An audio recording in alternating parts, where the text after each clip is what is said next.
mood to entertain ladies." Lengthening his stride, Devon soon neared the entrance to the Stag and Doe. The tavern was seedy enough that no lady in her right mind would pursue him inside, yet it offered the highest quality drink on this end of town. Best of all, within these doors he was a nameless, untitled man, and nothing more. Whatever the lady in blue wanted of him, she could damn well wait in the street surrounded by dirty sailors for all he cared. He was finally free. Free of whispers behind his back, free of his own identity, and free to spend the evening drinking his problems away. Pausing as he opened the door, he smiled at the thick smell of lager and smoke hanging in the air.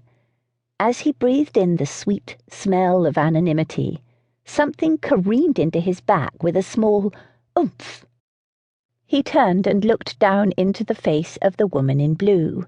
Woman in blue, indeed, for staring up at him were the purest blue eyes any man could behold. Her golden hair slipped from its elaborate style where it was topped with a hideous hat covered with several large flowers. She was lovely in an unconventional way. Perhaps he was in the mood to entertain women, one woman in particular. He grinned. "Is there a reason you're following me, Mum?" "Following you? I'm not following you. I'm simply entering this fine establishment for some refreshment on a warm afternoon," she blustered. "Yes, the Stag and Doe does often draw the Bond Street shopping crowd on warm afternoons." Whatever the reason this vision in out-of-date fashion had followed him here, it was certainly not for afternoon refreshments. "I can see why, with its convenient location and inviting decor. Now, if you don't mind, I would like to go inside." If her chin tilted any higher, she would be thrown off balance and fall into the street behind her. Devon quirked a brow and gave a tip of his hat as he motioned her inside. "By all means." She paused just in front of him and appeared to be admiring his waistcoat with odd intensity. He glanced down but only saw the gold chain of his new watch glinting in the sun. She gave him an assessing stare, shot a quick glance down the street they had travelled, and then entered the tavern. Who was this lady? And what the devil was she playing at?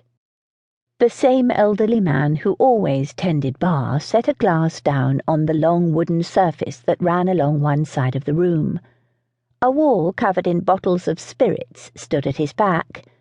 He nodded in Devon's direction, eyes lingering on the lady standing frozen beside him. She had the look of a wide-eyed fawn in a room full of hunters. A few brave women were in the tavern, all drinking merrily, yet from the look of her, this lady was just that, a lady.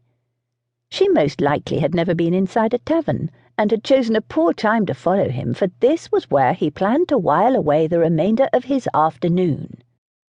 "It is customary to continue walking through a door and then sit at a table," he rumbled over her shoulder, causing her to jump. "Of course.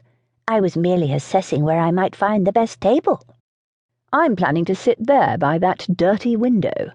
I always find the afternoon light to be the nicest when viewed through 100 years of grime." He took a few steps across the room before turning to look at her with an easy smile. "Care to join me?" He moved past barmaids, stepping around them as they dipped between tables, serving drinks. The men in the room sat gathered, laughing and telling stories, while swirls of smoke rose from their cheroots. He pulled her chair out and watched in amusement as she dusted it off before sitting. With her back straight and her hands folded neatly in her lap, she looked more out of place than a fish resting comfortably on a grassy hill. He sat opposite her with the hint of a curious grin lingering on his lips. Her hand darted to the pearl necklace around her neck. That piece of jewellery was a bit too fine for this part of town. She would likely be set upon by thieves if she was found alone. He said nothing, only watched her, willing her to speak and tell her reason for following him through the city. "I do believe I should know your name if we're to have refreshments together."